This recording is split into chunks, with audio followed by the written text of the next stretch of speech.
Well, good morning, good afternoon, wherever you may be. I'm your humble associate in this world,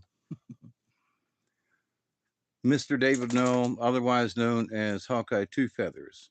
And I greet you with the love and the honor of the infinite creator.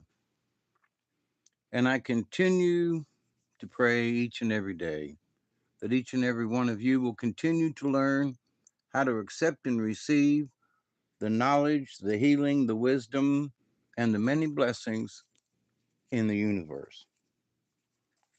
And it's about 20 after, if you know what I mean. And so on this Saturday evening, um, screwing around with this camera and a stand that I purchased, and it's not working as I was hoping, to put it mildly. No, I can't put the camera down. Well, maybe. Nope.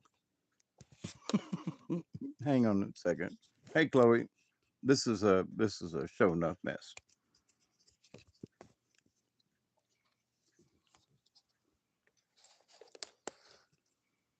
Oh well, let's see. Hang on. Well, that's not too bad. Actually, that works pretty good. Okay, so it's more stable than the other. Well, thank you. Yeah, I'm supposed to be outside. I was trying to get everything settled. I was going to take a walk around outside, and then all of a sudden it went live, and I was like, "Wait a minute, you're supposed to give me a second." So, but anyway, in paying attention to stuff, and of course, spring has sprung, at least down here in the south for us. I think spring is springing all over the place, but there are a lot of folks who, in the farming industry and so forth, a lot of farmers around here that are just now putting in crops and planting and things. And it's like, in some places the peanuts are already up. But and driving into town, there are farms on both sides, and different farms plant different things. It's a biodiversity. It's a diverse, okay, meaning there's different kinds of it, different types of crops, right? It's not all on the same property. However, with that said, so there are a lot of farms around, and some farms grow cotton, some grow corn, peanuts. Those are the more primary ones. Right now, there are farmers who planted cabbage, and cabbage are in now big time. You want cabbage? Ooh, cabbage is all over the place. But anyway, so let me fix this late 20.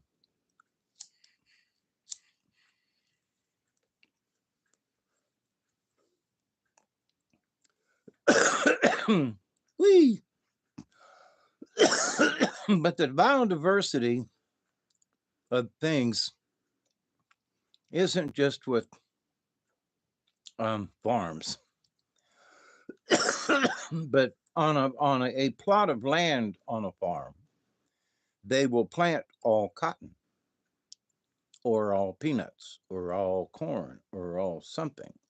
So in that particular field, there is very little biodiversity because they plow it up, they sometimes spray it, they put weed killer in the ground, pre-emergence herbicides, and things like that,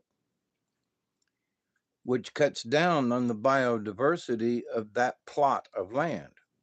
And you go, Hawkeye, so what is this about, Hawkeye? Well, because there's been a lot of study over the years that when you take out the biodiversity of a particular plot of land, you say, well, but this farm is growing cotton and this farm over here is growing peanuts. That's diverse, but it's not diverse for that piece of property. Now, one guy's got 20 acres that he plants, and somebody else has got 200 acres of land, and some other guy's got 2,000 acres of land of cotton, peanuts, whatever. So, in 20 acres of property, You say, well, if you do a little plowing and everything, that farmer might not have enough money to use pre-emergence herbicide, right? So that farmer has some weeds grow up, right? And but that, at the end of the year, when he, brings in his crop, he finds out that Alex, is that Alex? Hey, how are you? Saturday afternoon, evening. So blessings to you. Hope you're okay. Um, so the his biodiversity on his 20-acre plot of land is a whole lot different than the 200-acre piece of property because they've probably sprayed it. They've probably done some other things, double plowed it or something. But anyway, so his 20 acres is more diverse because of size. All right. Well, Dave, why is that important? It's because small plots of land that are more diverse help the overall ecology of the planet, you know?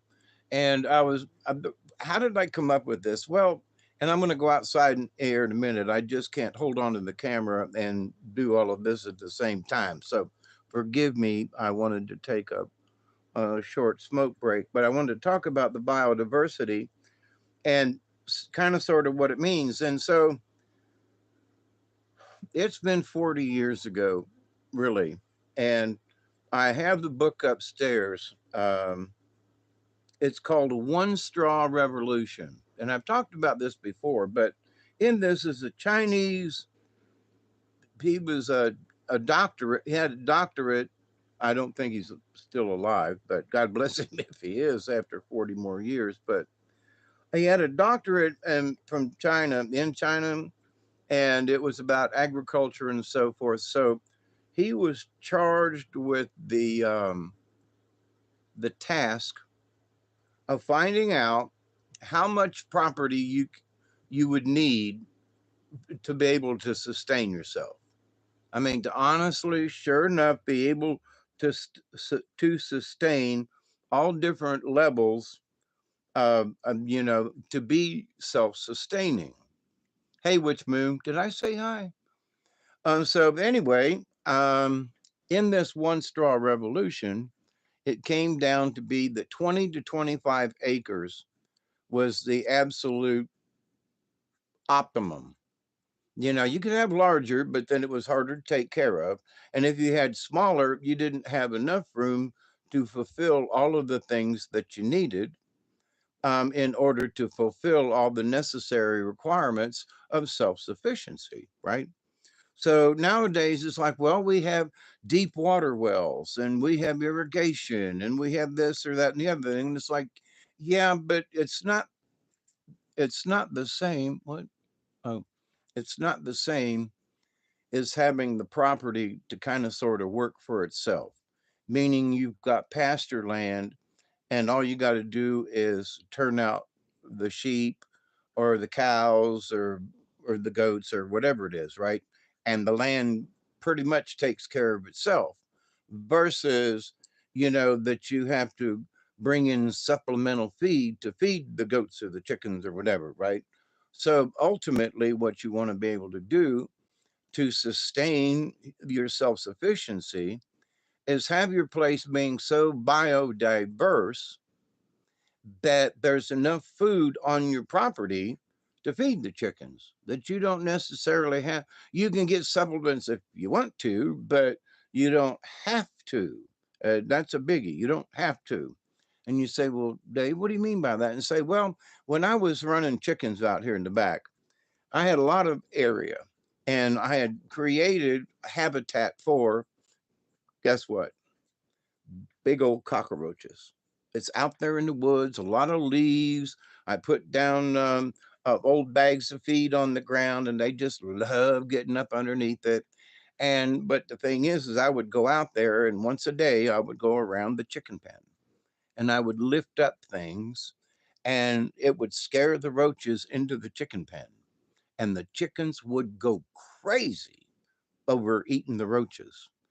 But Dave, oh my God, that's gross. Nah, because what it converted to was really good eggs.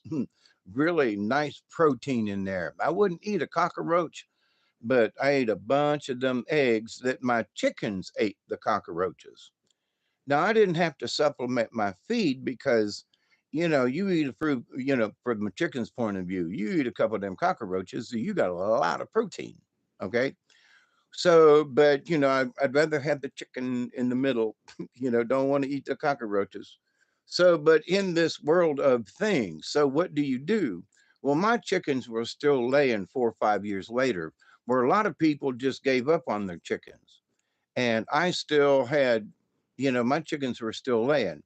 Not regular enough for me to keep them, and the fact that they had become my sisters in arms, if you will. But Here, let me do this. I'm going to go outside. It's getting dark in here. I'm talking about my biodiversity. But anyway, so if you set up many um,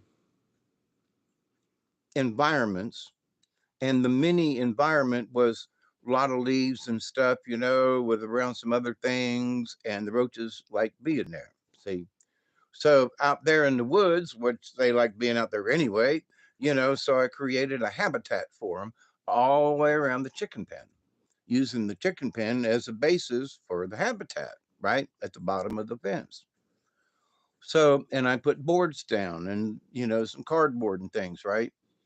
Unsightly, yes, but very effective as far as, and it wasn't just roaches, it was crickets, worms like living under there. So, it was a habitat for all kinds of different things. So, what's this guy's biodiversity? That's what my other friends, they mow right up to the fence line, right up to their chicken pen, they would mow. And I say, why don't you have a board all the way around it on the ground? Well, why would I have that? Because there are bugs that grow there, and your chickens like to eat them. And it's, and you keep wondering why the chickens always seem hungry. Well, chickens always peck at things, but if you put something down that creates a habitat for something else, oh no, their chicken pen has to be mowed right up to the edge.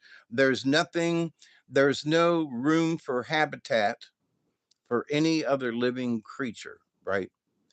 So, but anyway, that's just one thing about biodiversity. You have diverse other critters that live around the main critters that you're trying to support, right? So, anyway, this is a really late 20. It's a 20, it's 20 before the hour.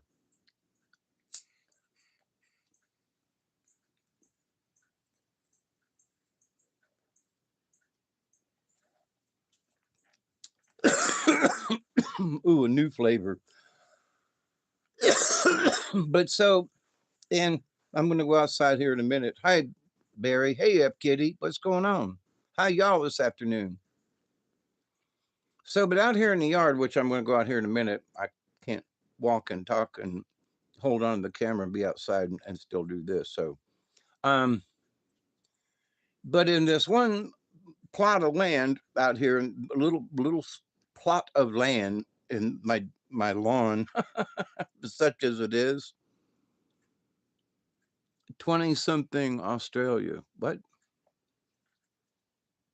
degrees? Oh, 20 something. I got you. I'm with you. I caught up. Um, so, but there are at least four different types of grasses. And you go, so what? Well, if you had seen this place when I first bought it, I talked about it, it was nothing more than a wheat field. And the wheat was horrible that was on it. Um, Nothing but clay, nothing but clay. And so after all these 40 plus years, that I've got topsoil. All right. And so there are grasses up on the hill, and they're all wild at some point, right? But the grasses have developed on their own. Whatever brought the grass in, I didn't plant it. It grew on its own. Whatever was already here, and that's part of my reason for the biodiversity. The grasses that are already here that started coming back were grasses, even though they plowed this place and were growing wheat unsuccessfully, that deep in the ground there were still grass seeds that came up and have established themselves here in the yard and here on the in the field. So, but by the biodiversity, this hill has washed out several times, right, over the 40 years. And at the bottom of the hill here, there's been a collection of things, if you will, seeds that come from top of the hill, that, whatever grass seeds, weed seeds, whatever, have trickled down here to the bottom of the hill, um, brought down by, floods and lots of water. So, but by doing so, I have a diversity of different types of grasses that, are growing in this same area.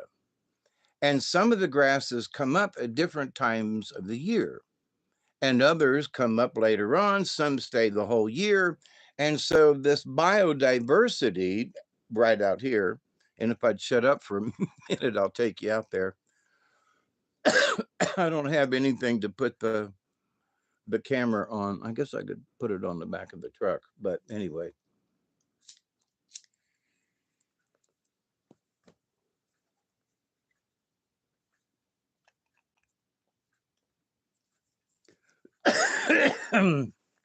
Barry, this is guava cherry.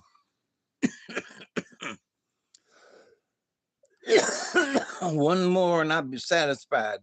Um, we'll go for a walk here in a second.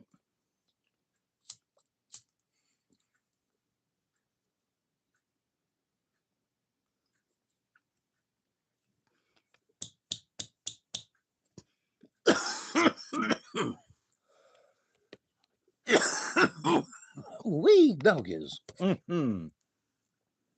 So, but biodiversity, I'm watching this program, and the old guy, bearded guy like me, is trying to teach this young lady who is learning how to be a spiritual keeper of the natural things.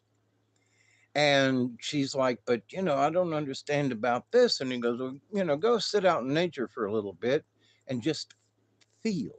Don't think about it. Just feel it. And then she's like, oh, what am I going to do? And until she let her thoughts become one with her surroundings, then she saw the beetles, and then she saw the ants, and then she saw different kinds of grass growing side by side, you know, and that, it seemed that these different grasses liked growing together, and that certain weeds liked growing with the grasses. We're going outside here in a minute. So, with that said, she could see the biodiversity of nature and how necessary even the bugs had to do with how everything in nature works together. Now, her task was to learn about how things got together in nature. She was being taught that as a baseline because later on she was going to have to deal with people in nature and the nature of people, which is morphing and changing all the time. You know, today I'm a guy. Tomorrow I intend to be a guy. Okay. Nowhere in there do I intend to be a girl or somewhere in between.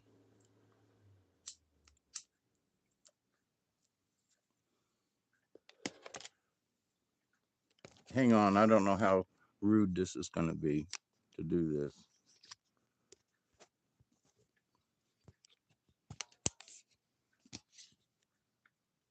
Well, that was fairly painless.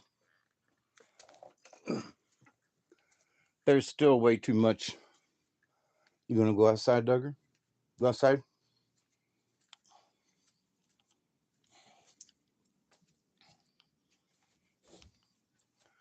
So, but the biodiversity is in the peoples too. You know, it's like there's nothing wrong with biodiversity between peoples. And you go, what do you mean, Hawkeye? Well, down here in the South, we got Mexicans, we got white people, we got brown people that ain't got nothing to do with Mexicans. We It's long history of Spanish, but um, they Americans. Then there's the black and the brown population, and then there's a good Chinese population. Is that a brown or yellow or green or so we have been biodiverse for a long time. And so what's that got to do with it? Well, we all have learned to get along. So here's my point about Milan. And in that, right here, for example, there are two different types of grass. This is one, this is another. And underneath it, there's these other little plants and things. And then here's even another type of grass weed that comes up. Now, this is a 1 foot square area. Whoops, there's another one. There's another right there. So, in just that small plot of dirt, there are 4 different species of plants growing. Now, over here, there's a dry spot. There ain't nothing growing, right? It's just sand. For whatever reason, I parked the truck there for a long time, and so nothing's growing there. But as you go up the hill a little bit, you've got dandelions kind of thing.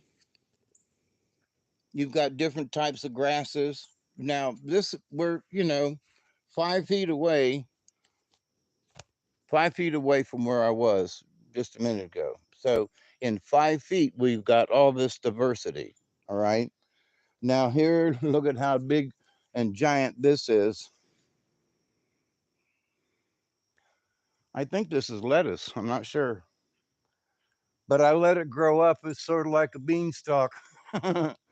It'll put seeds up there in the top here directly. But somebody said, well, why is you did, why did, is it still growing there? And I said, why not? It ain't hurting me none. I pull the truck through here in this one spot, and there's Duggar for y'all. Say hi, Doug. But in here is sort of a a flower bed, if you will, with different kinds of stuff that has gotten overrun. I got blackberries coming out here, and I felt bad about cutting them back because they were blackberries. And then, I've got this one coming up here. I've got vines in there of different kinds. So in this little plot, I have things that I've planted, and then there are things that have naturally come up, right? So the biodiversity in just this little spot where I'm at, it's not even 50 by 50. There's 15, 20 different species of stuff. And over the years, they've all learned how to get together, you know, and grow together. Now, up here on the hill, whoops, sorry, I'm still trying to learn how to use this new handle gear. But see, up here on the hill,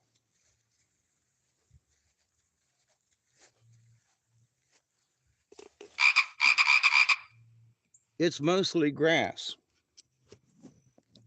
I have mowed it and took care of it, and but all of the grass that's up here on this hill is grass that was already here.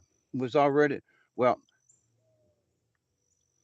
it was grass that was had seed in the ground that had been plowed under by the guy who was farming this when I bought it. But so now, because of the consistent mowing, and I will let the grasses come up and seed and then mow it. So over the last 40 years, this has become a field because that's what I wanted it, you know? And so mowed around where the grasses are, but there are places where trees and bushes will encroach if I don't take care of it. And some things over the years have gotten very encroaching. um, they're encroachable, but um, for example, you know, I've got this plant here, which is pretty much a weed. This one here puts some white gardenia, I think it is. I think this is gardenia.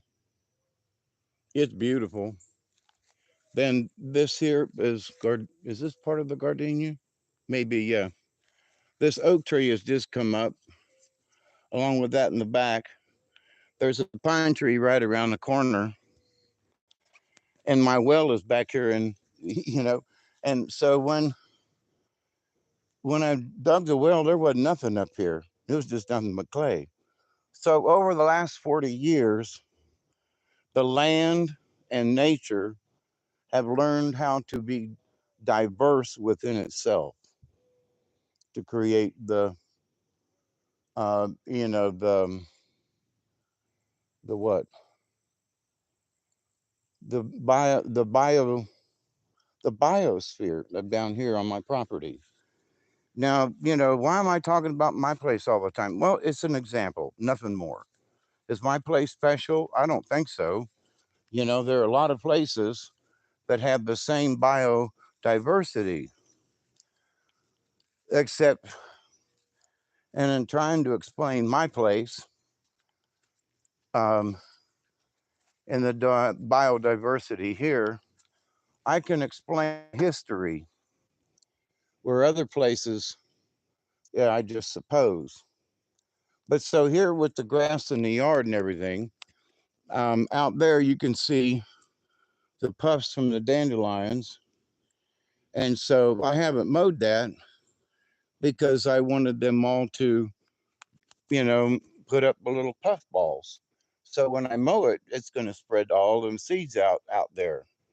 So over the years, there is more and more of them because I have allowed the seeds to come up, and the seeds of different types of plants has shown um, the the biodiversity of this place, and that the diversity that I can create if I don't mow all at the same time. If I wait for certain plants to make seeds and then I mow, and then something, and then maybe I mow right away so that other plants can't come up. So that creates a, you know, you create, that's how you create things, right? Or not. But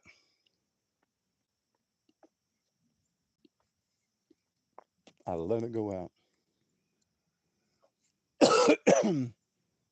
But so, whoop, well, that was just plumb rude.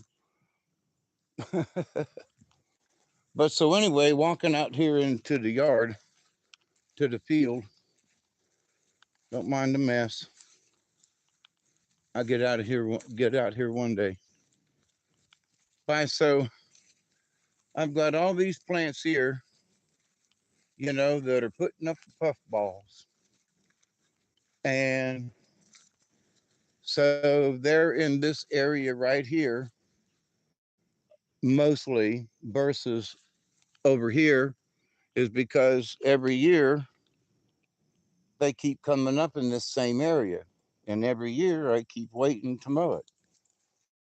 So it's not that it's predominant, but it has sort of ended up that way. Now, this is my mulberry tree, and the birds have cleaned it out. The other day I looked out here, and in the rain, the birds were just cleaning this puppy out. So much for the mulberries, but at least the animals got them. But so biodiversity in different ways. So out here you've got these things that look sort of like Dusty Miller, and they're in this one particular area. And why are they here? Well, it's because when I wait to mow this over here, this is growing up. And so it comes up to seed.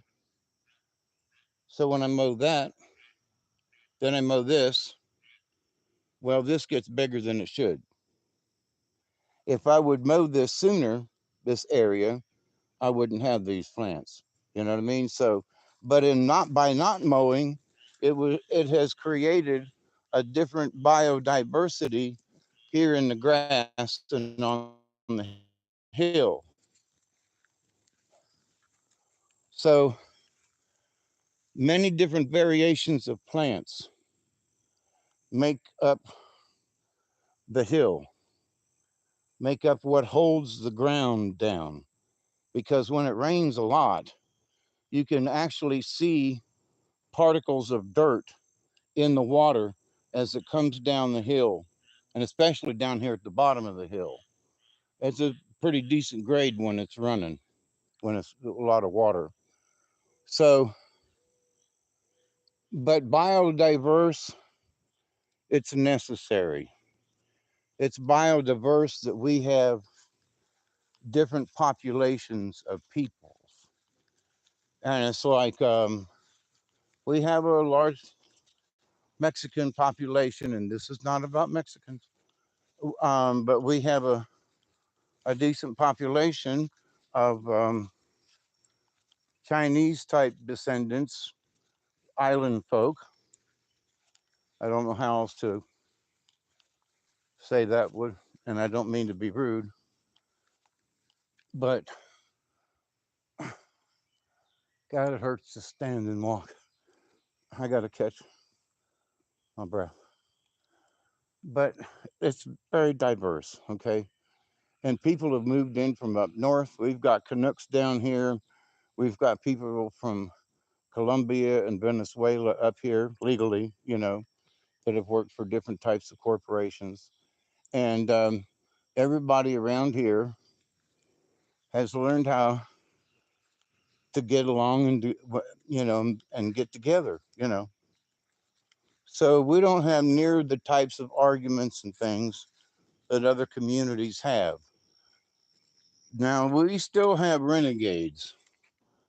We have renegade peoples. We have of different. Um, I have to sit down quick. Of different nationalities.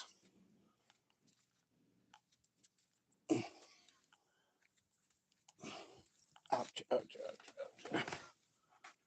Different nationalities, and it's very diverse. But that's a good thing because we've got all different kinds of restaurants. We've got different kinds of cuisines. We've got different types of architectural kind of things. Now, I got to admit, though, that America has gone crazy over there. Let me fix this stand.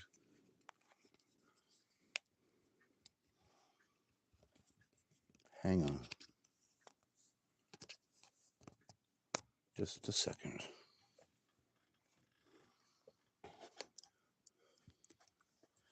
It's annoying, I know.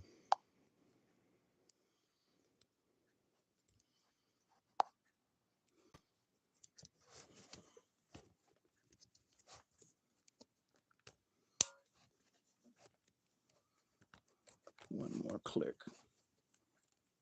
That'll work. So, without these different kinds of peoples, we wouldn't have these different kinds of cuisines. Now, adding to the architecture, unfortunately, things like architecture and other types of things that say, you know, someone from Hawaii would bring here. Their culture would be very subtle on a very small scale, right? Versus a whole community or a neighborhood, but meaning that the impact of a single family with culture for a whole southern community, for example. Not that it can't happen, but it takes time. So, someone from another country can react subtly within the community, and it starts out as one plant in the yard, right? And then after a while, that one plant, um,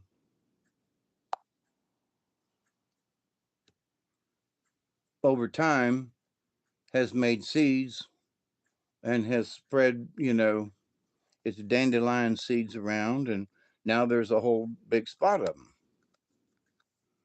So over time, you know, dandelions come up, and in time there are, you know, communities that come up that like a particular type of cuisine or a type of Spanish architecture, or some kind of other, German potato salad or whatever it might be. But then it sort of catches on, and somebody says, "Wow, I've that. What kind of tater salad is that?" And they go, "Because it's happened down to Thomasville. What kind of tater salad is that?" "Well, that's my grandmother was from Germany, and she brought this over after the war.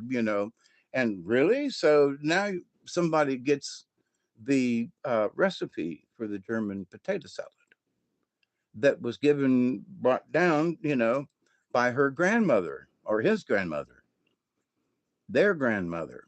And so now the German potato salad has spread down here in the South in a small community where it didn't used to exist before because of one person who shared the recipe with other folks, and they all liked it and shared it with somebody else. So that's what I mean. You spread that um, local flavor. I mean, it's German, but it ain't. It's an American version. This is a bad analogy. An American version of German, or or an American washed German, or is it just something from Germany, a recipe, or like Grossmutter uh, taught her daughter how to make the best chicken and dumplings ever, and it's like Granny made the best chicken and dumplings ever. Um, but that was brought from the old country, Germany, before the war, but after World War One, so still in the war era, but brought it over. But she was, totally American. She wasn't German, but she still spoke German. They called her Grossmutter, which was grandmother. And she had um, defended her place with an iron fist. She grew peonies, the flowers, and apparently was well known around the Dayton area. And so, but with that said, she had developed her own way of growing flowers. It took care of her in her old age before she fell off a ladder changing a light bulb and hit the floor, and nobody found her for a day or two, and that's what killed her. So that's the reason why down here by myself, I have this, sort of ingrained fear in me going all the way back to when, going to Gross Mutter's funeral kind of thing. But anyway, so there's a cause and effect for everything. But in that, the biodiversity in her area, how she grew the flowers, the fact that she took care of them, but because it wasn't because she was from Germany, you know. Now maybe some of it she brought. a sense of the old country with her, maybe some of the seeds, or I don't know how far back that goes. There's nobody alive that knows anything about that. But I wish that I could have asked Grossmother some questions. Where'd you get the seeds, Grandma? But but she had and brought biodiversity to the neighborhood. Everybody knew her back then, and she knew that she was German. But did that mean that what she did was German? You know, she came over to America. She was American, even though she still spoke German. So, but the biodiversity, you know, oh, here's this German lady in World War II that grows the most beautiful flowers here on the edge of Dayton, Ohio, because there are Dayton, Tennessee, there's Dayton, other places too, but Dayton, Ohio, and it's like a German lady, yeah, she's an American, been here, her kids are all grown up in there, but she's a German lady, yeah. She grows the best flowers, but she's a German lady. Well, yeah, but no, she's an old lady, who is from Germany, 50, 60, 70 years ago. But yeah, so what? But she's German? Now, this is World War II, right? So, but they still bought her flowers, you know. They didn't run her out of the community, even though she was German and sounded German, she couldn't hide it. I still get little bits and pieces of when I was a child that I heard um, her speak. So, but the people in the neighborhood didn't throw her out for that, but she was known for her flowers, the biodiversity of Dayton, the biodiversity of the peoples there who bought her flowers and who were um, impacted by the sight of the flowers, the smell, or whatever, you know what I mean? So she impacted the neighborhood, she impacted the people around from what she grew, but she was German. See, doesn't really matter, but she brought something with her that was ingrained in her as a child that she lived through her life. So was that German? Was there? No, it was the old country. She believed in biodiversity. See, it goes back to that. It doesn't go back to the point that she was German. Yeah, she was, but it goes back to the point that Grossmutter was very close to the land. She believed in biodiversity, so that her large field of peonies, she called it her piney patch. I didn't know what they meant by piney patch until many years later, and it was peonies that she was growing. So, but in that, she grew flowers. It was for people. Maybe it went for funerals or weddings. Who knows? But she grew flowers. What a noble, what a noble thing. As an old lady. But as an old lady, an American who came from the war ravages of World War I, to come to America to become an American, not to be German. Now she was German American, couldn't help that, but there's still the biodiversity that she brought with her. She brought with her sauerkraut and mashed potatoes and with sausage and like she brought that. She brought the chicken and dumplings recipe that Grandma Raleigh learned because Grossmother was her mama. So, but with that, so those things got passed down, to Grandma Raleigh. And Grandma Raleigh did her best to try to teach me and us her recipe for chicken and dumplings. I can get a little close, but nobody makes it like she did. So I still think of her though, and I still think of the recipe. And if I could get with somebody someday, maybe I could ever get it across to someone. But at least I can talk about the recipe and what they brought that was diverse in just a couple of things just that this one family brought through the generations. and how had there been up more children and grandchildren, I think it would have become even more diverse. But there are other families that have got grandchildren and great grandchildren. So these recipes can and are spread out over the generations, which makes them very diverse. Not just one or two generations like what happened with Grandma Raleigh, but that, with some other families with great grandchildren, that the diversity is spread out over all of these different generations. And that's important. And so we as human beings rely, as much as a lot of folks don't want to believe it, we rely on this biodiversity because it's other people's, it's other recipes, it's other ways of landscaping, it's other ways of painting a car, it's other ways of doing stuff. It's not that they're wrong, but they're different. And so there are people who can't stand the differences, right? Oh, there are too many differences for me. Can't have that. Too many differences. This diversity. Now, some who listen to me now might be thinking, well,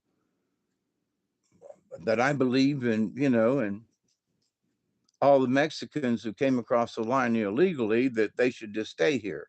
No, I don't believe that.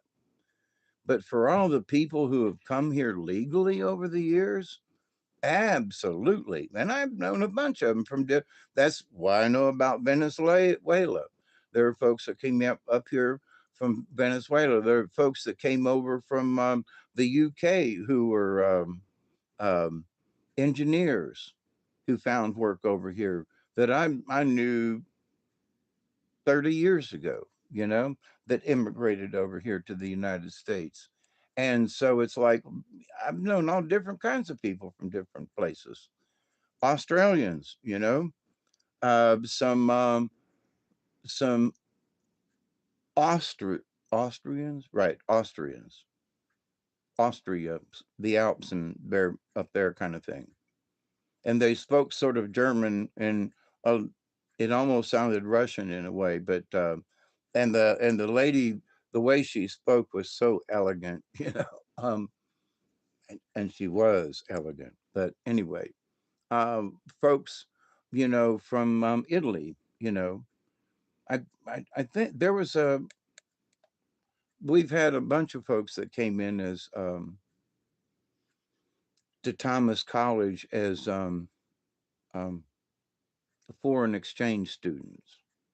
And so we've had, having been with the theater group and everything for so many years, some of these folks would come and become part of during a season that they were here from wherever, that they would show up, partake, or whatever. So have met some very interesting people over the years. So, but that biodiversity of me just knowing these people just on a short term opened my eyes about stuff. And I would never get to Austria, but could sit down and have, back then I could have some wine and and look at pictures on the, oh, this is my hometown, you see there, and this is such and such, and you live there. Oh yeah, oh my God, you live there. Oh yeah, but I like South Georgia too. But no, you live there, But so anyway, you meet these people from around the world, if you're up to meeting people from around the world. And by having just open, casual discussions, I feel like, most of us can get along just fine. Different cultures, different languages. When Patricia was here and she was learning English, and I was trying my best to learn Spanish, which she was better at learning English than I was learning Spanish. But we came up with our own little pig Latin between us. Nobody else knew what we were talking about, but her and I had connected up here. and she would look at me and say a word and sort of convey what she meant. And I'd go, "Oh, you mean such and she'd go, "No." And then she'd look at me again. And then I'd go, "Oh, you mean, yeah, yes, I mean." So there are very few words between us, but there were paragraphs of words.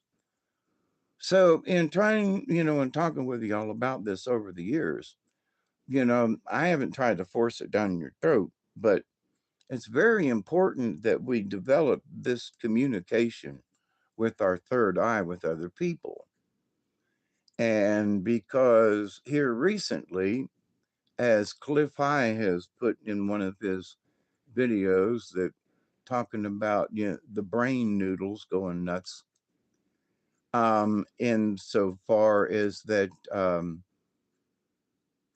the Voyager spacecraft has since relayed a message back to us humans here on Earth. And the message has already been downloaded to the consciousness of the Earth from deep in the Oort cloud around the solar system. And if you will contemplate that for a second, we're almost at a 20. I got to go let Duggar in. He's mad at me, but he was in the yard. I'll be right back. Yeah, deep space message. Come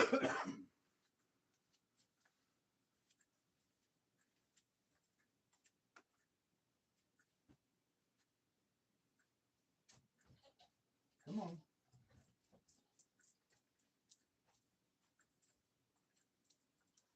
What you got, Duggar? Hmm? You ran off, but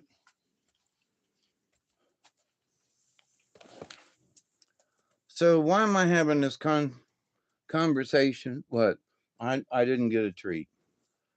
Why am I having this conversation with biodiversity now, kind of thing? And you might ask, well, because Hawkeye's a little weird. Well, that's true. But what if me talking about my grandmother coming from Germany, and actually she wasn't even my grandmother.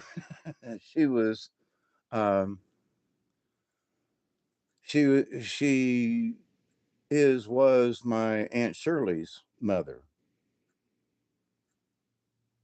grandmother. But anyway, and she is 88 years old now, and I got to go back down to Tampa to see her. Um, but this blast from outer space that was transmitted, you'd have to. I can't find the video that Cliff talks about, but within the last few days, Cliff High, look it up, listen for yourself. But there are those of us like me who have felt like there's something else going on. We've all felt like something else is going on. Well, apparently, this um, I don't necessarily know if it was a radio signal, but it was a signal that came from out of the Oort cloud because that's how far the Voyager spacecraft has gotten. And that this information that got sent back to NASA affected everyone who saw the pictures and the download. In fact, it was so powerful that it overwhelmed the AI chip that was trying to understand it, download it, and there's more to that story. But apparently, it was grievous, it was serious, it was a bunch of stuff that should not have been there at all. And the fact that it was so immense and that it immediately affected the people who saw it. It affected their thought patterns, but that literally affected their brains. It affected them physically. What? I'm going to talk about this at the beginning of a video versus the tail end of the video. And for some reason, I seem to have um, lost the chat, if there is any. Um, but I see the numbers go up and down. So, but hey, what about this biodiversity thing? Oh, it's a 20.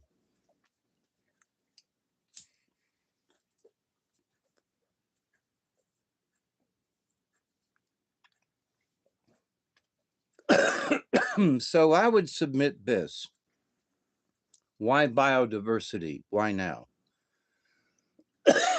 Why a spark from the edge of our known solar system kind of universe? Just there, knowing there's more out there. But that it would spark the consciousness of the earth to change, that it's already been downloaded into the quantum field of the earth because that's where it was sent.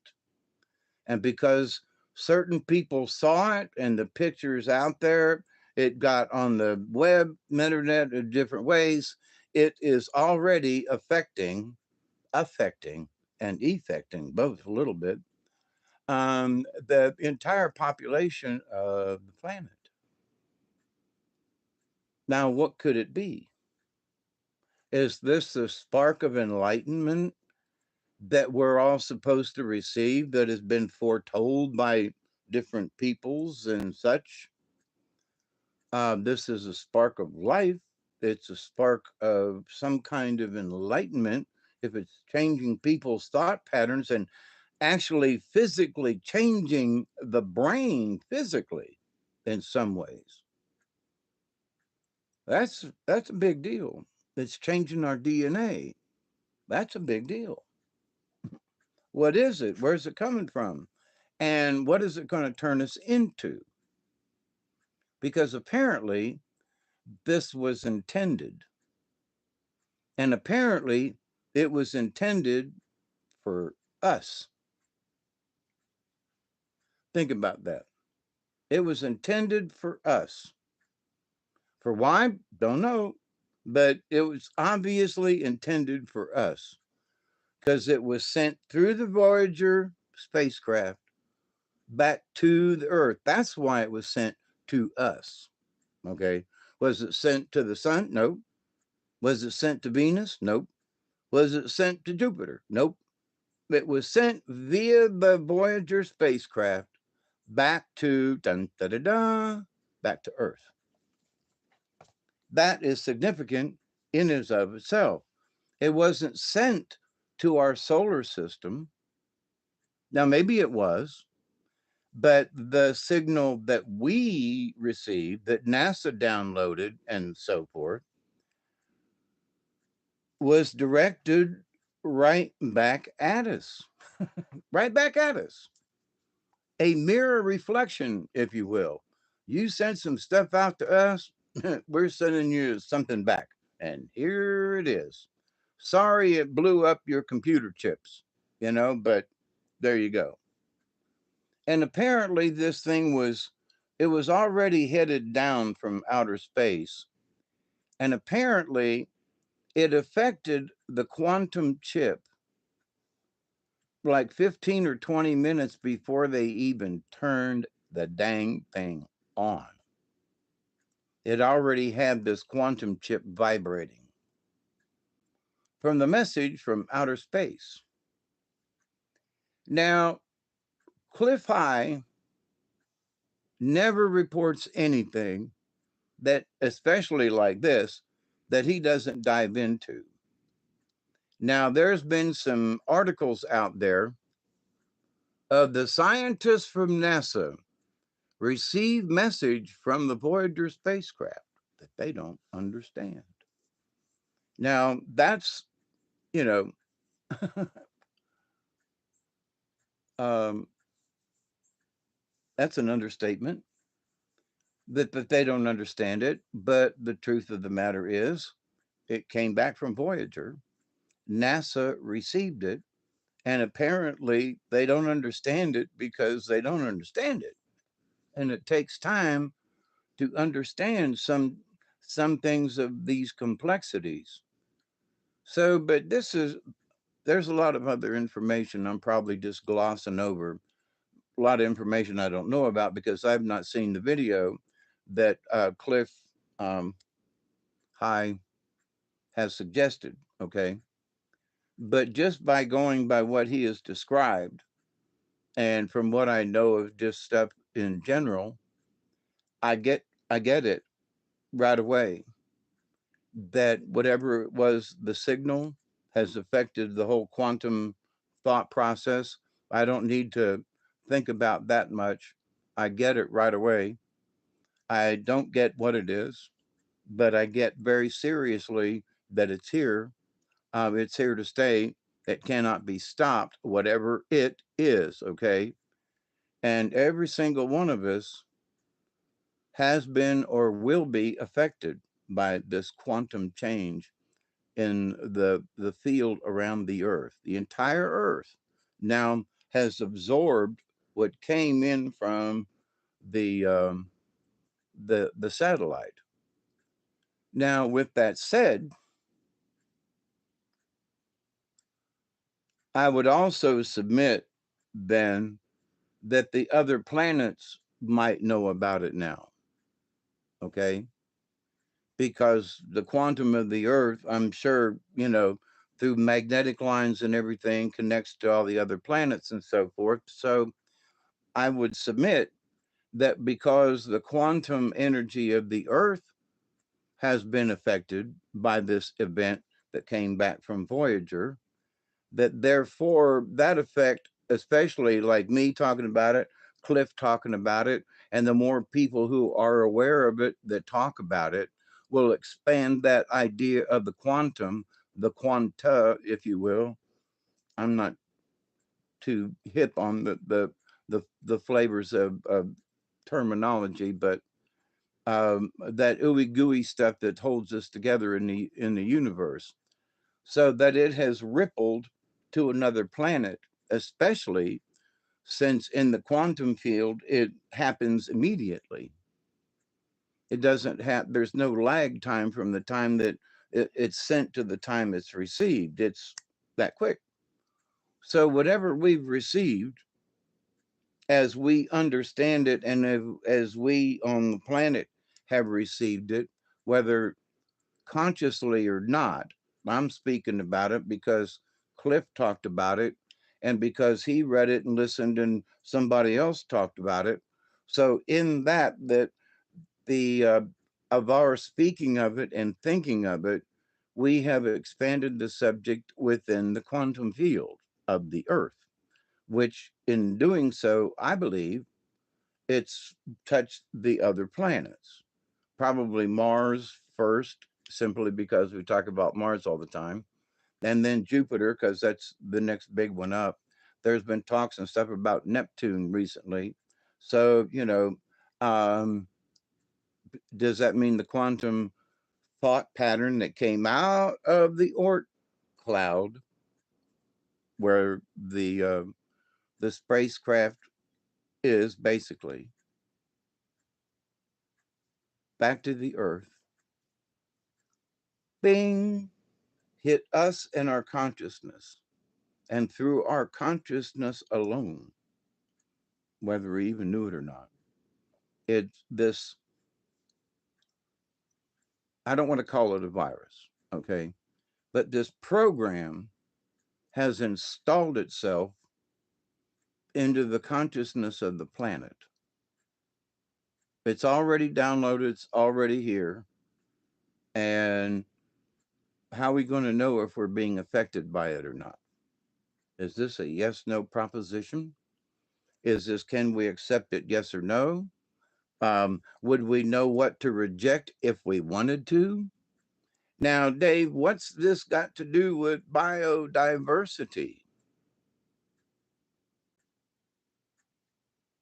If these are beings, obviously from someplace else, who are trying to convey a message to us earthlings for whatever reason,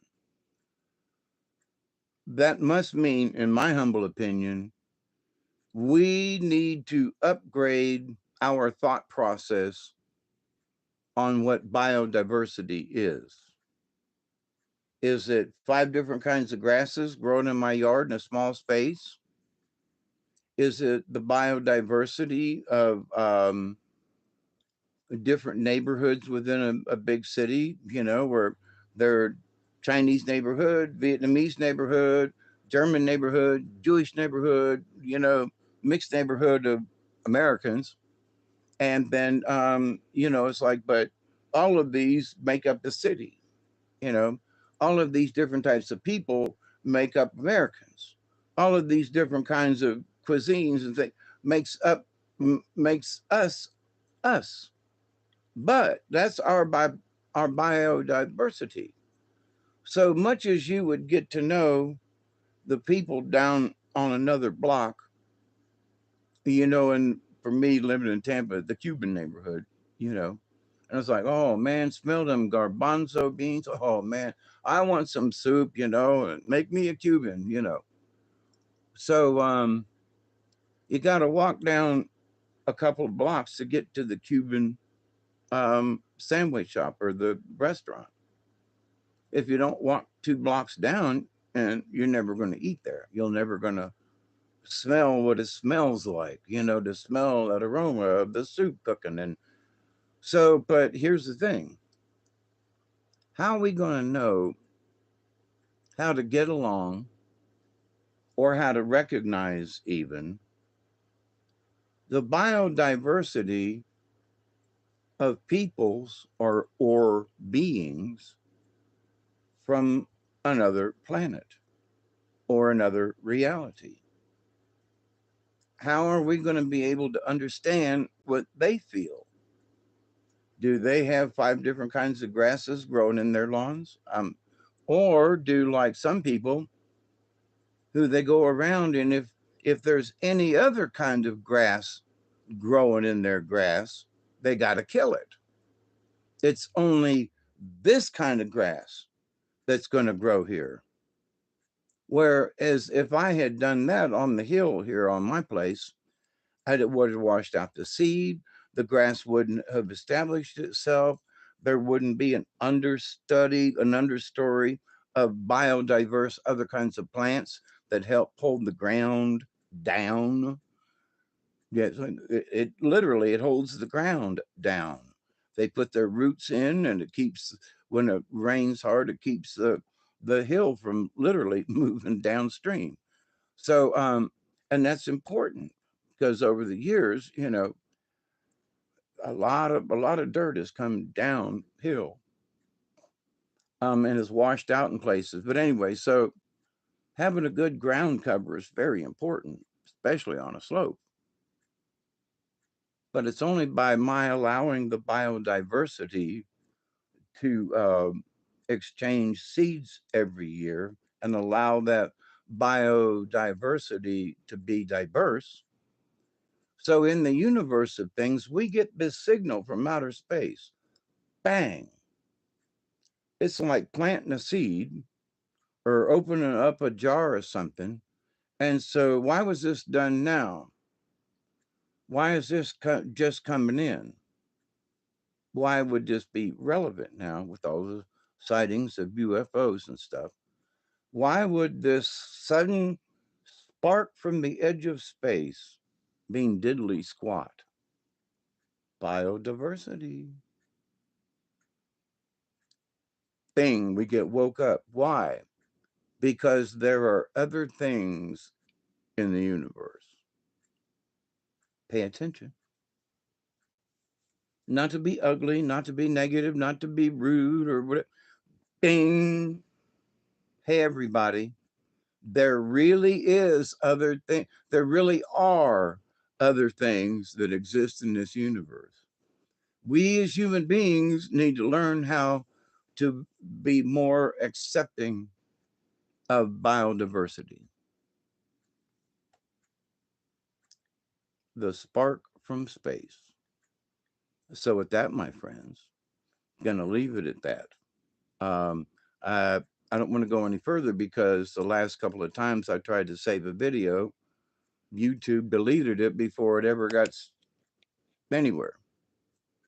So I continue to pray that each and every day, that each and every one of you will continue to learn how to accept and receive the knowledge, the healing, the wisdom, and the many blessings from the universe. And so it's interesting times for sure. We are absolutely getting pinged by energies from the galactic center where we weren't before. But now apparently we've been pinged by beings from out along the Oort cloud, the edge of our solar system and things. And it was directed straight back down the Voyager satellite. So it was meant for us.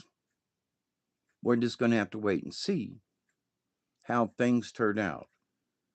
So I continue to pray that each and every day, that each and every one of you will continue to learn how to accept and receive the knowledge, the healing, the wisdom, and the many blessings from the universe. And I'm being, reminded that it isn't just the biodiversity on this planet or in our yards or our neighborhoods or even in our country or even in the for the planet, but that maybe we need to understand that biodiversity it goes all around us out into space and includes many other things that we're not even aware of. So pay attention, my dear friends. It's going to get interesting. It already is, but. So have a good Saturday evening. Until next time. Love you. Bye. Cheers.